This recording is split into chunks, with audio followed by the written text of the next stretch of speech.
ay nandito tayo sa Jorge's Cafe, Casa de San Ribal sa Alangilan, Batangas City. Kaya kung naghahanap kayo ng maganda at cozy na cafe, masarap na food at maaliwalas, ay siya din na tayo sa Jorge's Cafe. Malapit ito sa may PTT station. At ang kinagandahan pa nga nito ay meron ng extension yung kanilang cafe, kaya mas malawak at mas madami na silang ma-accommodate. Hindi lang mga Silvanas, marami na rin iba't ibang menu ang meron na available dito. Para sa inyong price reference, ito yung kanilang mga menu para sa kanilang mga beverages. At ito naman yung para sa kanilang mga San Rival cakes, bakery corner, at syempre yung kanilang Silvanas. At syempre hindi mawawala ang mga rice meal, mac and cheese, quesadilla, at baked nachos and dip. At hindi lang yun, meron silang available na all-day breakfast, pasta, at dessert. Itadakimasu iskare!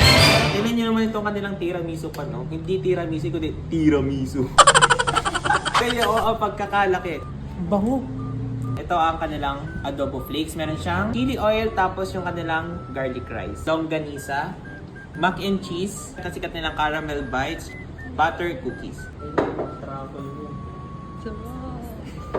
Fries, nachos, tapos yung sauce niya na pandip, chicken quesadillas. Yung kanilang sikat na Cansribal, so isang box siya. Yung kanilang almond square. Kita nyo naman. Iba't ibang flavor to. Merong pistachio, almond. Ito yung kanilang tapa. Shrimp, marinara, lasagna, chicken pesto, truffle pasta. Spanish sea salt latte, strawberry ice shake. Dark mocha sea salt latte, java chip. Nasabi ko na sa inyo lahat. Parang kung titin nyo palang diga, nakakabusog na. Pero, tiwasan na natin.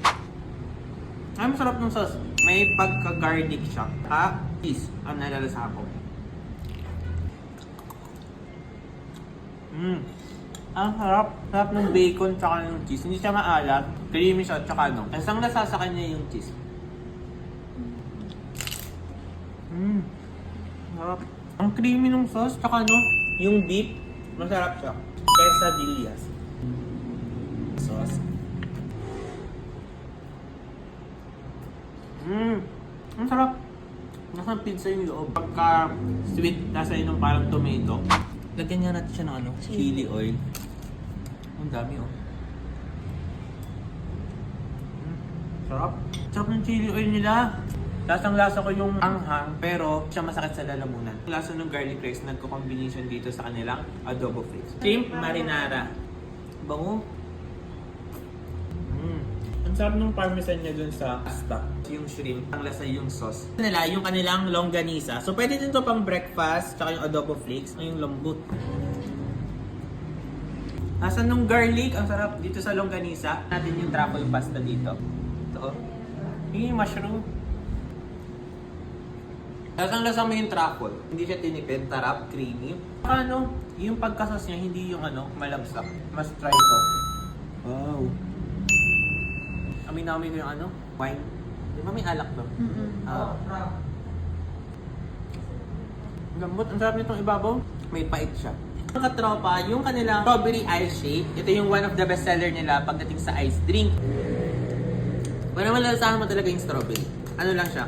Nasa milkier side. Lahat natin ng timusan, lahat ng nandito sa table. Iba't ibang mga food, iba't ibang mga dessert. Tara! Tapos yung kanilang chili oil. Isa to sa mga masarap din na natikman ko. Tapos rice, sold na sold talaga. Sarap. Chili oil ulit. Sarap ng truffle. Wow. Babalik kami! Sarap din ito. Yes! Ang daming serving ha. Tikman pala natin itong lasagna. Ang sarap ng sauce, ang creamy, tapos hindi maalat. Based sa panlasa namin, may nalasa kaming cream cheese sa lasagna. Ang sarap niya. Ito pa yung sauce. Ito yung tiramisu kong tira. Tikman ulit natin. Tikman natin lahat. Wala kang ano. Based sa panlasa ko, mas nangibabaw sa akin yung ginamit sa kanyang alak. Kung fan niya kayo ng mga dark chocolate yun, mas malalasahan niyo siya kasi medyo mapait yung dun sa ibabaw. So, gusto nila yung longganisa. Ito naman, gustong-gusto niya yung truffle pasta. Maraming tapa. Yes. Wow! Ito naman yung tapa, tapos syempre with egg. Ano yung lambot? Wala mo, pero hindi pa siya makunat. May rice. Sarap. Truffle pasta. Nanunuot talaga yung truffle niya. Yun o, mga mushroom. Ito pala yung sauce nung nachos dip. Sarap ng ano? Itong sauce, ang deep. Ay, hindi siya tinipid. Cheese niya, ang creamy niya. Oo.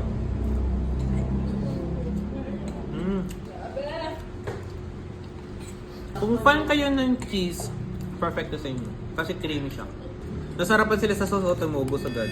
Spanish sea salt latte, isa sa mga bestseller nila. Kapartner nitong strawberry ice shake. Sarap. Hindi! May buo kasi siyang ano, O, strawberry. diba? Gusto nila itong ano, strawberry. May buo siyang strawberry. Oh. Tikman natin sa kanila itong sikat at sikat sa Jorge's Cafe. Tingnan natin kung anong magiging ano nila. Nuts. Sarap. Parang gusto ko ito. Sarap nga ito. O kaya tayong iyo. Lab. Kuman mo. Tinitikman na nila guys ang silver. Oh, exchange. Sarap niya, sarap niya. Saka gusto ko din. Approve, harap ka. Lahat. Guys, try natin itong chocolate. This one is crunchier than the other. Medyo mapait, baka masarap. Oo, naglalabon yung pait niya tsaka yung tamis niya. Hindi mo tinikman, ti Alex talagang tumikim. Sarap. Ang sarap. Trending pa naman ang ube. Yes. Bakit may pangalan na rin siya ngayon? Boom! Sarap niya, promise. Lasa kasi yung ube pero Hindi overpowering. Trico pistachio, yung original, tsaka ube. wala pa wala. Itong box of almonds. Ito yung almond. Tapos ito yung pinakatinapay niya.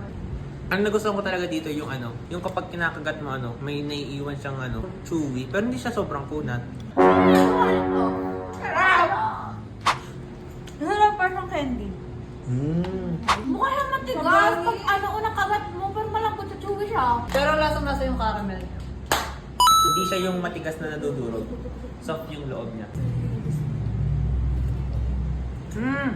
Ay! Parang yung brownies mo yung medyo nagchuchuwi pag kinakagat. Sarap! Hindi naman ang brownies mo. Malambot. Chewy. Oo nga! Kay Poseidon, parang brownies ni Poseidon. Wow! Tikman natin sa kanila. Ayos Masarap.